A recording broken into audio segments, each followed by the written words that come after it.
1980-তে বিয়ে করেন ধর্মেন্দ্র এবং হেমা মালিনী। সেই সময় বিয়ের পরেই অধিকাংশ নায়িকাদের কেরিয়ারে একরকম ইতি টেনে দেওয়া হতো। সংসার সন্তান নিয়ে তারা ব্যস্ত হয়ে পড়তেন, কিন্তু হেমা অন্যতম ব্যতিক্রম। সংসার, 2 মেয়েকে সামলেও সমান তালে কাজ করেছেন। আর এক্ষেত্রে তার সবথেকে বড় সাপোর্ট সিস্টেম হয়ে উঠেছিলেন ধর্মেন্দ্র। তিনি নাকি কোনোদিনও হেমাকে কাজ বন্ধ করার জন্য বলেননি। হেমার কথায়, আমি এমন এক পরিবারে জন্মেছি এবং বড় হয়েছি যেখানে শিল্পকে অত্যন্ত প্রাধান্য দেওয়া হতো। আমি নাচ ছোট থেকেই ভালোবাসতাম। আমার মাও চাইতেন নাচ নিয়ে কিছু করি। ধর্মেন্দ্রজির সঙ্গে বিয়েও আমার জীবনের অত্যন্ত গুরুত্বপূর্ণ ঘটনা। সব থেকে বড় কথা, উনি কোনোদিনও আমাকে কাজ করতে বাধা দেননি। ওর প্যাশন প্রফেশনে বদলে যায়। আমরা একে অপরের কাজকে সমর্থন করতাম। আমাদের মধ্যে দারুণ আন্ডারস্ট্যান্ডিং ছিল। একে অপরকে সময় দিতাম, যা আমাদের সম্পর্ককে আরো সুন্দর করে তুলেছিল। তবে একে অপরের প্রতি সম্মান রেখেই নিজের পথ বেছে নিয়েছিলাম আমরা। ধর্মেন্দ্র এবং হেমা মালিনী বলিউডের স্বপ্নের জুটি।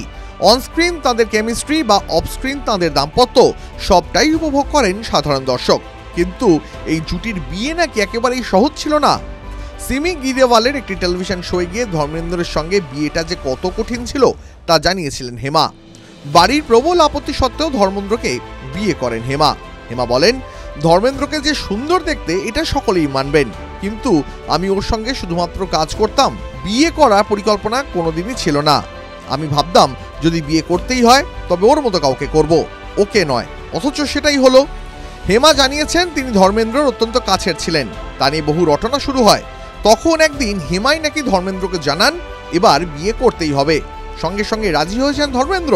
ধর্মেন্দ্রর প্রথম পক্ষের 4 সন্তান, 2 ছেলে সানি এবং ববি দেওয়াল, 2 মেয়ে বিজেতা অজিয়েতা। সেই কারণেই ধর্মেন্দ্রর মতন পাত্রের সঙ্গে মেয়ের বিয়ে দিতে রাজি হননি হেমার পরিবারের সদস্যরা। হেমা জানান, সেই সময় কারো কথাতেই কান দেননি তিনি। ধর্মেন্দ্রর মতন কেউ নন, বরং ধর্মেন্দ্রকেই স্বামী হিসাবে গ্রহণ করতে চেয়েছিলেন। TV9 Bangla digital.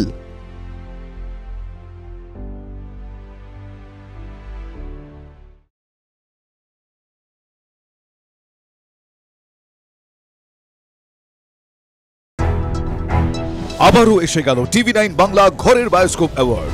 সেরা বাছাইয়ে শামিল আপনিও। বাংলা সিরিয়ালে প্রধান চরিত্রে আপনার পছন্দের সেরা মহিলা অভিনেতা কে?